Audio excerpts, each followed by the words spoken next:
And we are live. Hello and welcome everyone back to the Collective Minds podcast.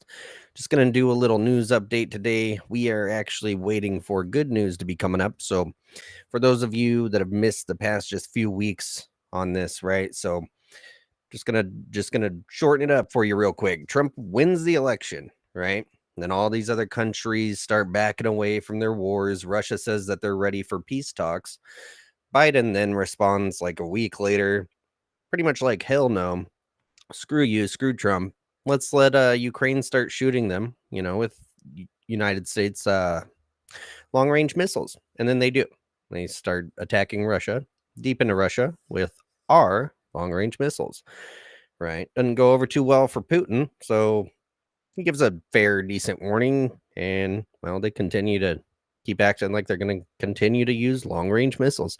So Putin then launches a new high tech, crazy high speed missile with regular warheads on it, capable of carrying like 6 different nuclear bombs on it at speeds so high that anti missile defense weaponry or defenses cannot stop these. Now, Putin's sitting here going, no one in the world has anything like this. So back off. I mean, this guy's literally warning. Please don't. Please don't.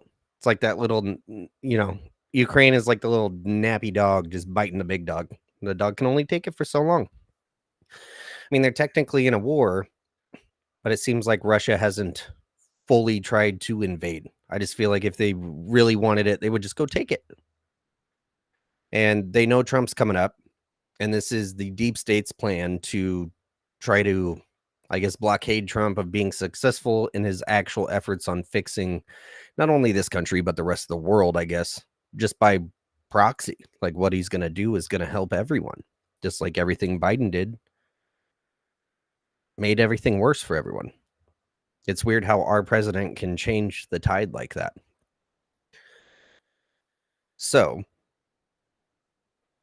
deep state is now trying to stop Trump by putting us, everyone, all of us, doesn't matter where you live, who you are, into World War III. Let's start with this article here. NATO and Ukraine to hold emergency talks after Russia's attack with new hypersonic missile. And for those of you that are new, I'd like to personally go through the left's news media. That way you can see, you can see right through it. So you can see how they defend stuff or how they word things, and it's hilarious. It's way better than going on the right. I mean, if I sat here and just read Alex Jones news articles to you, it's just, I don't know, a little biased, I think. So I like to read on the other biased side, the people that I don't agree with, read their information, see what they're putting out, and then, read between the lines there, because their audience is a lot more stupid, to be blunt about it, than people here. So it says Kyiv, Ukraine, NATO and Ukraine will hold emergency talks Tuesday after Russia attacked a central city with an experimental hypersonic ballistic missile that escalated the nearly 33-month-old war. The conflict is entering in a decisive phase, Poland's Prime Minister Donald Tusk said Friday, and taking on a very dramatic dimensions. Ukraine's parliament canceled a session as security was tightened following Thursday's Russian strike on a military facility in the city of Dnipro, I'm guessing. In a stark warning to the West, Vladimir Putin said in a nationally televised speech that the attack with the intermediate range Hypersonic missile was in retaliation for Kyiv's use of U.S. and British longer range missiles capable of striking deeper into Russian territory. So it seems these guys aren't really the bad guys if they're only attacking when we're attacking, because it is us. It's our weapons. It doesn't matter. You loan it out. You say it's okay for them to use it against, first world enemy, our enemy. For some reason, it's us attacking him. So, and you do see it is short or intermediate range. It's not short, so intermediate range, which still, and he goes to talk about how, because it can drop like 6 of these at once. It's one missile dropping like 6 more missiles in it, and they were just regular warheads. And he says even with the regular warheads, the amount that they could send over, because how fast they are, you can't stop them.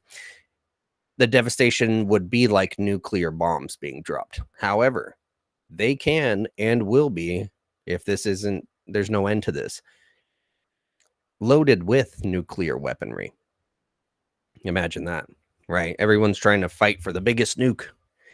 Well, if one guy's going to drop one nuke and another guy could drop 1,000 at the same time, just smaller. I mean, what do you think's going to happen? It's not always who has the bigger stick. Ukrainian military officials said the missile that hit Dnipro had reached a speed of Mach 11 and carried 6 non-nuclear warheads, each releasing 6 submunitions. Speaking Friday to military and weapons industry officials, Putin said Russia is launching production of the Orshnik, which stands for like walnut, is what it stands for.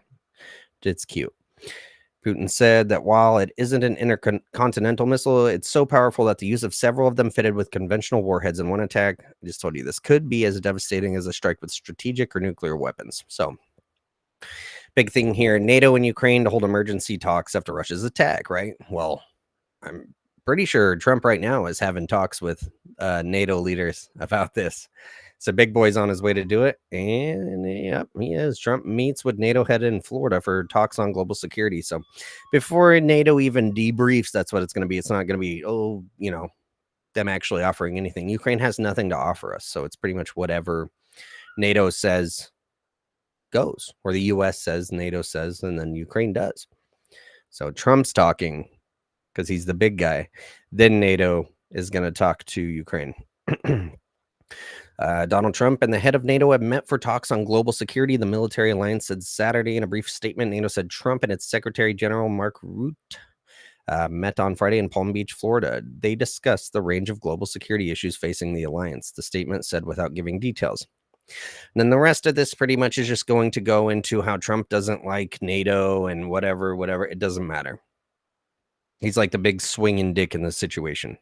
He took the election. All these other countries that we're never going to stop waved the white flag and said, we're ready to stop. Just tell us how. And then Biden's having, that little nappy dog biting the ankle again. Okay, well, Russia's just not just going to sit there and let that happen. I don't blame them for that. I don't think anyone should. If your country's being attacked now by first world long-range missiles, what are you going to do? How can you sit there and say we're ready for peace? Because the first step to peace is stop attacking each other, right? So yeah, CBS News, they're just going to sit here and talk crap. We're not going to go over that. But Trump is meeting. So that's the big news we're waiting on. It's not a news-filled night here. We'll probably know more tomorrow, if not by Monday. So he's talking to NATO, and we're going to see some stuff get fixed. And people are calling for the removal of leaders right now. Big time. Congress taking over, because it's against the law what they're doing, but it's like international law. It's like war crimes. The US, without getting approval from Congress and saying we are at war with Russia, cannot be by proxy targeting and shooting missiles at Russia. It doesn't work that way. But while we wait for that news to come up, good news. Pam Bondi, Trump's AG pick, said prosecutors will be prosecuted. So you remember those Soros-backed, DAs that pulled all this bullshit, everyone calling him a felon, right?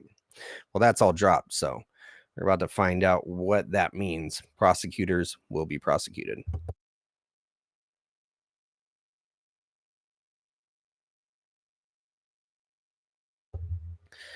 All right. Goes again and again when Donald Trump has faced scandal and scrutiny. And Bondi was there to defend him. Let's see. Bondi said that Justice Department's special counsel investigation into whether Trump associates coordinated with Russian interference in the 2016 election needed to be dissolved. She declared that the 45th president's first impeachment in 2019 was a sham. Absolutely. We all know that, and so do they. And when Trump was indicted 4 times after leaving office, Bondi was blunt about who deserved legal scrutiny, and it wasn't the former president. The prosecutors will be prosecuted, the bad ones. Bondi declared on Fox News in 2023, soon after Trump's 4th set of criminal charges. The investigators will be investigated. So what I'm getting from this is they're going to go after those people that went after him. The people that caused the mugshot, that made all the sham, scam, BS charges that they gave this guy, and they did it to disrupt him running, and it didn't work. They tried everything. I mean, after the election, we're hearing all over the left just, oh, they're going to arrest him before he can become president, and then he can't be. They're going to prosecute him and put him in prison, and we'll never have to hear from him again. They're just grabbing at straws that don't exist, and they don't have a drink for him anyway. She was tapped after Matt Gaetz, the Republican former congressman from Florida, withdrew from contention amid allegations that he had paid women as well as a 17-year-old. We'll skip that one, right? While Bonnie's public commentary is not as incendiary as Gates' confrontational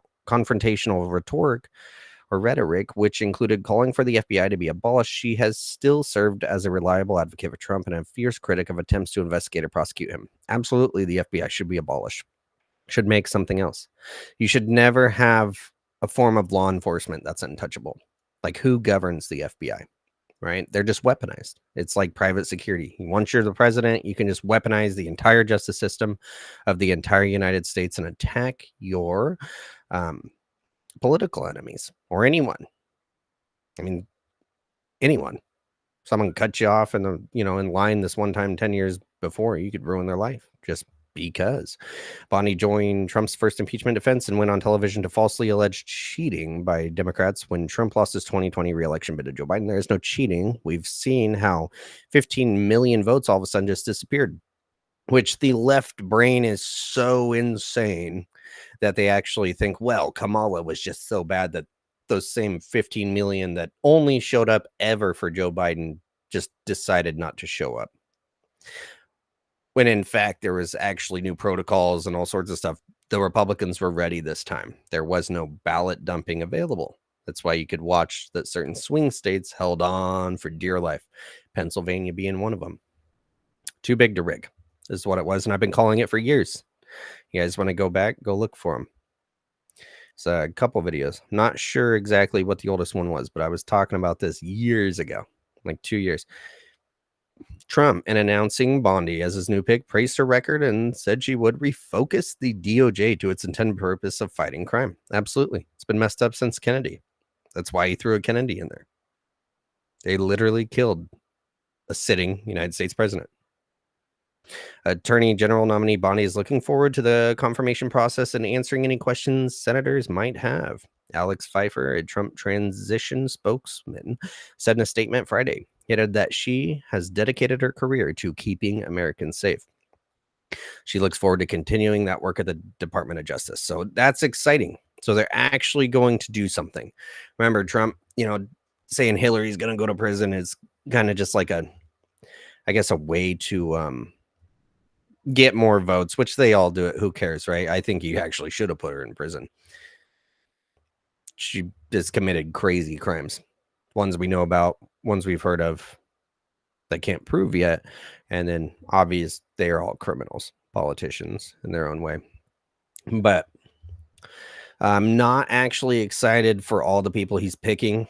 I don't know if he sat down for the past year and figured out he was going to pick. He has like 1,000 people to pick every time. Most people don't know that. Like over 1,000 people you have to assign to these jobs. So I'm hoping he's getting a better team. It's just nice to see that he's actually putting people in who have a record of saying that they're actually going to do what he's promised to do this time, which is drain the swamp. And I don't know about you, but getting all of your progress just destroyed from day one, right? The executive orders, the shutting down the pipelines, the open border situation, Afghanistan, just that alone would be enough, right? But this guy's been drugged through the mud when it comes to allegations and actual DA prosecutors funded by George Soros to get him into court so he can't, actually work on running or even, with his family or speaking or nothing. I mean, this guy has a mugshot now and he's innocent. Doing that forever, right? Impeaching him twice, just all the people that were with him backstabbing him. As soon as it looked like the tide was turning against him, they're like, nope, yeah, he's a bad guy. He did this. He grabbed the steering wheel on January 6th and he tried to manhandle a bunch of Secret Service agents, a third his age.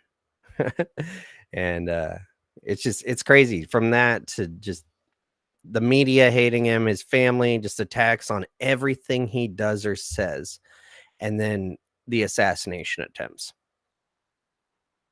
I mean, this guy's coming for blood, and I hope he uses it, and I hope he saw how the Justice Department was weaponized against him illegally, unconstitutionally, unjustifiably, and he actually goes for these people, and he actually drains it. And with picks like this, I'm proud to see it. Only time will tell, but yeah, and as we wait, be sure to look out for another episode coming once we know what how that talk goes with the Trump and NATO, because that's where you're going to get your answers, not from whatever the hell they talk with Ukraine about. So make sure to leave a like, comment, subscribe, whatever you got to do. Let us know you were here and let us know what you think. We'll catch you on the next one.